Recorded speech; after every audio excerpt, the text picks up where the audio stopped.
ಖಾಲಿಯಾಗಿದೆ. ಸರ್ಕಾರ ಫಲಿತಾಂಶವನ್ನು ಮಾಡಿ ಅಂತೇಳಿ ಒತ್ತಾಯ ಮಾಡುತ್ತೆ ಹೊರತು ಹಾಲಿ ಉದ್ಯೋಗ ತುಂಬಿಕೊಳ್ಳುವ ಕೆಲಸವನ್ನು ಮಾಡ್ತಾ ಇದೆ. ಹಾಗಾಗಿ ಸರ್ಕಾರಿ ಶಾಲೆಗಳಲ್ಲಿ ಹಾಲಿ ಉದ್ಯೋಗ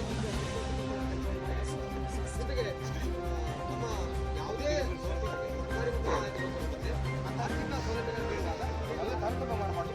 ಮತ್ತು ಮಕ್ಕಳು ವಿಚಾರದಲ್ಲೂ ಕೂಡ ಸರ್ಕಾರಿ ಮತ್ತು ನೋಂದಾಯಿತ ಶಾಲಾ ಕಾಲೇಜುಗಳ ಮಕ್ಕಳ ಮಧ್ಯೆ ತಾರತಮ್ಯ ಮಾಡದೆ ಸಮಾನತೆಯನ್ನು ನಡೆಸಬೇಕು ಅಂತ ಹೇಳಿ ನಾವು ಈ ಒಂದು ಹೋರಾಟದ ಮೂಲಕ ಸರ್ಕಾರಕ್ಕೆ ಎಚ್ಚರಿಕೆ ಕೊಡ್ತಾ ಇದ್ದೀವಿ.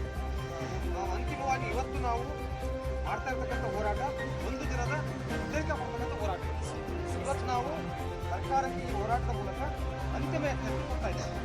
ಇನ್ನು ಒಂದೂವರೆ ತಿಂಗಳ ಒಳಗಡೆ ಅಂದರೆ ಜನವರಿ 2ನೇ ವಾರದ ಒಳಗಡೆ 3ನೇ ವಾರದ ಒಳಗಡೆ ಸರ್ಕಾರ ಏನಾದರೂ ನಮ್ಮ ಬೇಡಿಕೆ ಈಡೇರಿಸಿಲ್ಲ ಅಂತಂದರೆ ಕರ್ನಾಟಕದಾದ್ಯಂತ ನೋಂದಾಯಿತ ಶಾಲಾ ಕಾಲೇಜುಗಳನ್ನು ಬಂದ್ ಮಾಡಿ ನಾವು ಹೋರಾಟವನ್ನು ಮಾಡ್ತಕ್ಕಂಥ ಕೆಲಸ ಮಾಡ್ತೀವಿ. ನಾನು ಜಿ ಹನುಮಂತಪ್ಪ ಅಂತ ರಾಜ್ಯ.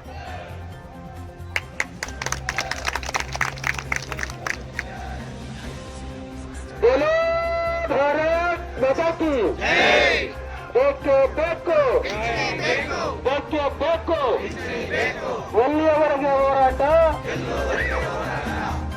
ಎಲ್ಲಿವರೆಗೆ ಹೋರಾಟ?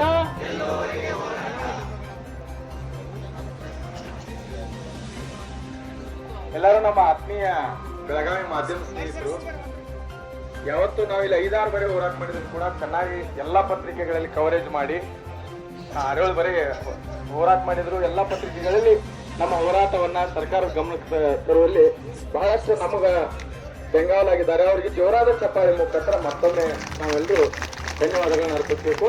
ಟೀಚರ್ಸ್ ಅಲ್ಲಿ ಒಂದು ವಿನಂತಿ ಏನಂದ್ರ, ಮಾಧ್ಯಮದವರು ಒಬ್ಬರದು ವಿಜುವಲ್ಸ್ ತಗೋತಿರ್ತಾರೆ. ಈ ಹೋರಾಟದ ಕುರಿತಾಗಿ ಯಾಕೆ ಹೋರಾಟ ಮಾಡತ್ತೇವೆ, ಏನ್ ಮಾಡತ್ತೇವೆ ಅನ್ನೋದನ್ನ ಮಾಧ್ಯಮದೊಳಗೆ ಅವ್ರು ಹಾಕ್ತಾರೆ. ಅದನ್ನು ಬಂದು ನಾವೆಲ್ಲರೂ ವಿಡಿಯೋ ಮಾಡ್ಕೊಂತ ಗದ್ದಲ ಮಾಡೋದಾರ. ದಯವಿಟ್ಟು ಇಲ್ಲಿ ಎಲ್ಲರೂ ಬರೀ ಹೋರಾಟ ಮಾಡಕ್ ಬಂದೇವಿ. ಈಗ 11 ಆಗೈತೆ, 4 ಖುಲ್ಲಾ ಟೆಂಟ್, 3-4 ತಾಸು ಹೋರಾಟ ಮಾಡೋದು. ಅದಕ್ಕೆ ಎಲ್ಲ ದಯವಿಟ್ಟು ಎಲ್ಲರೂ ಇಲ್ಲಿ ಬರ್ರಿ.